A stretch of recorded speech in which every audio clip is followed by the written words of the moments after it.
গতকাল আমার শাশুড়ি আমার পুরো লেজটা উড়িয়ে দিল কেন জানো?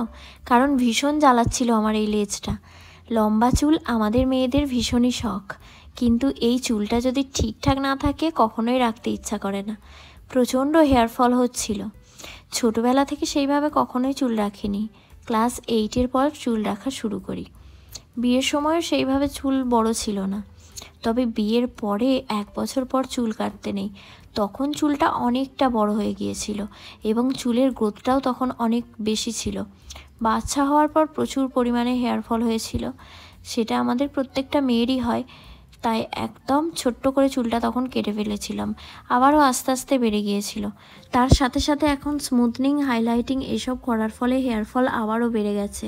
নিজেদের পার্লার হলেও সেইভাবে ট্রিটমেন্ট করার সময়ই হয় না, স্পা বা অন্যান্য কোনো ট্রিটমেন্ট করার সময় হয় না।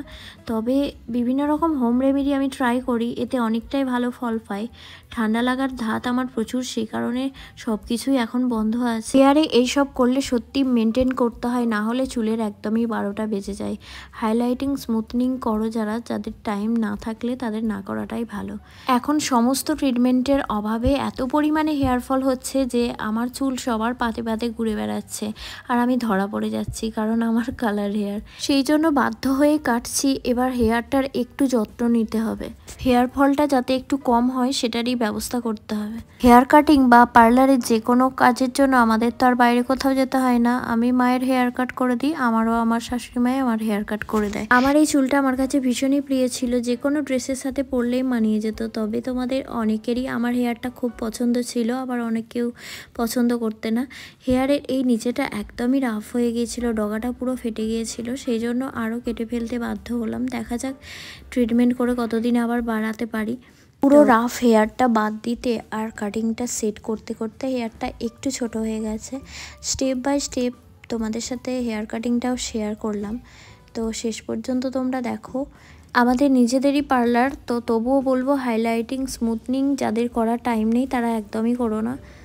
প্রথম প্রথম দেখতে ভীষণই সুন্দর লাগবে, ফুরফুরে উঠবে, তারপরে যখনই সময় যাবে ট্রিটমেন্ট না করলেই ব্যাস চুল আস্তে আস্তে রাফ হয়ে যায়।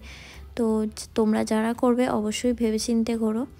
আমরা তো সব সময় এটাই বলে দিই, কারণ হেয়ারে এই কেমিক্যালগুলো পড়লে অবশ্যই হেয়ারের জন্য আলাদা স্পেশাল করে যত্ন নিতে হয়, মাসে একটা করে স্পা করতে হয়।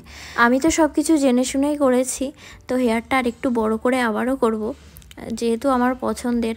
শীতকাল বলে ট্রিটমেন্ট করা হচ্ছে না, তো চেষ্টা করব এবার ভালোভাবে হেয়ারটাকে যত্ন নেওয়ার জন্য, সেই জন্য কাটিংটা করে নিলাম। তবে আমার একবার ইচ্ছা আছে আমার হেয়ারটা অনেকটা বড় করার, তবে এখন আর আমি একদমই হেয়ার কাট করব না।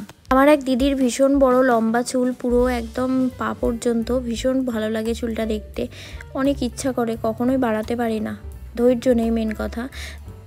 তবে বিভিন্ন হোম রেমেডি ট্রাই করব। একটা আমি চ্যালেঞ্জ নিচ্ছি, 6 মাসের মধ্যে আমার চুলটা অনেকটা লম্বা করব, দেখা যাক। মাঝে মধ্যেই একটা করে হোম রেমেডি ট্রাই করব। আমার মনে হয় প্রাকৃতিক জিনিসটা ভীষণই ভালো হয় এবং কোনো রকম সাইড এফেক্ট থাকে না। আমার হোম রেমেডিগুলো যদি কার্যকরী হয় আমি অবশ্যই তোমাদের সাথে শেয়ার করার চেষ্টা করব। তোমাদের কার কার বড় হেয়ার পছন্দ এবং কারা ছোট হেয়ার পছন্দ করো অবশ্যই কমেন্টে জানিও। আর কারা কালার হেয়ার পছন্দ করো আর কারা কালার পছন্দ করো না সেটাও জানিও। আমার হেয়ার কাটের পুরো ভিডিওটাই তোমাদের সাথে শেয়ার করলাম।